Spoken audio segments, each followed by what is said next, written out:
You could be making 6 figures a year and still feel completely broke by the 15th of the month. And no, it's not because you're bad with money. It's because nobody ever showed you where your money is actually disappearing to. Think about the last time you got paid. For a day, maybe 2, you felt good. You checked your balance and thought, okay, I've got this handled this month. Then a week later, you check again, and somehow that cushion is already gone. You didn't buy anything huge, no car, no vacation, no big splurge you can point to. So, where did it actually go? Here's the truth almost nobody tells you. Being broke isn't always about one big purchase. Most of the time, it's dozens of small ones that each feel too tiny to matter. Financial experts have a name for this: lifestyle creep. It's the slow, almost invisible upgrade of your life. It happens every time your income goes up or every time you feel like you deserve something just this once. Let's start with the obvious one: subscriptions, streaming services, apps you forgot you downloaded, a meal kit you tried twice, a gym membership for a gym you haven't stepped inside in 3 months. Individually, none of these feel like a big deal. $9 here, $15 there, but stack 5 or 6 of these together, and you're quietly paying for car payments worth of things you don't even use. Next, convenience spending. This isn't about being lazy. It's what happens after an exhausting day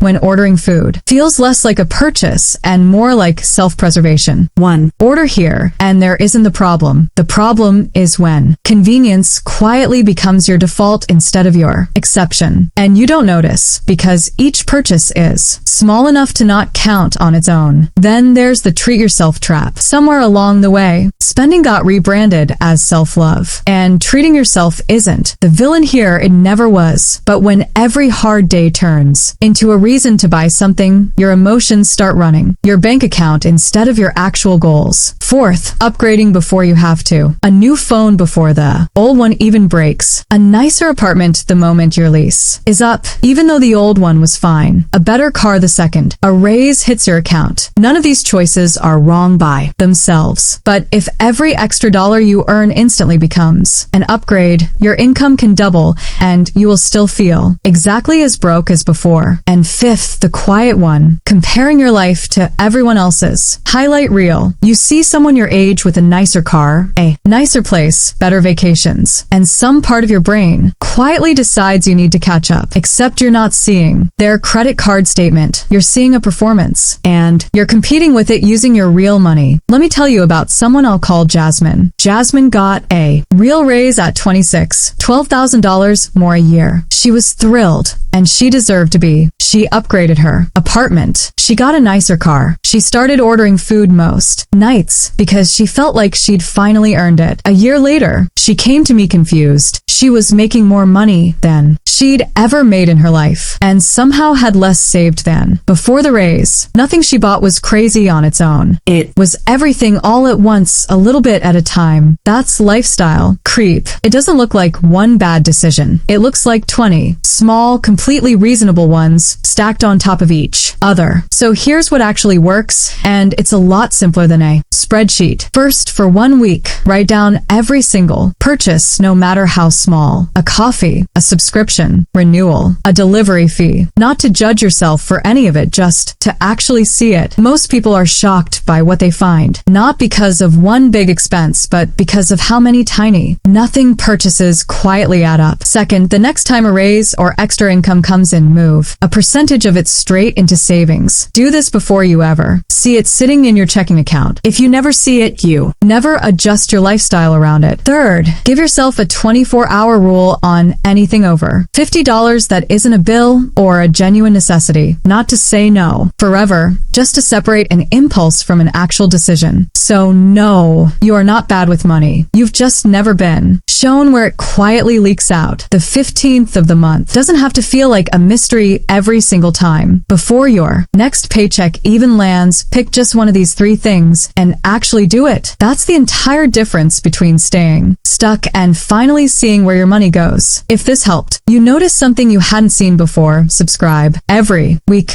we break down one more thing nobody ever explained about money in plain, no judgment terms.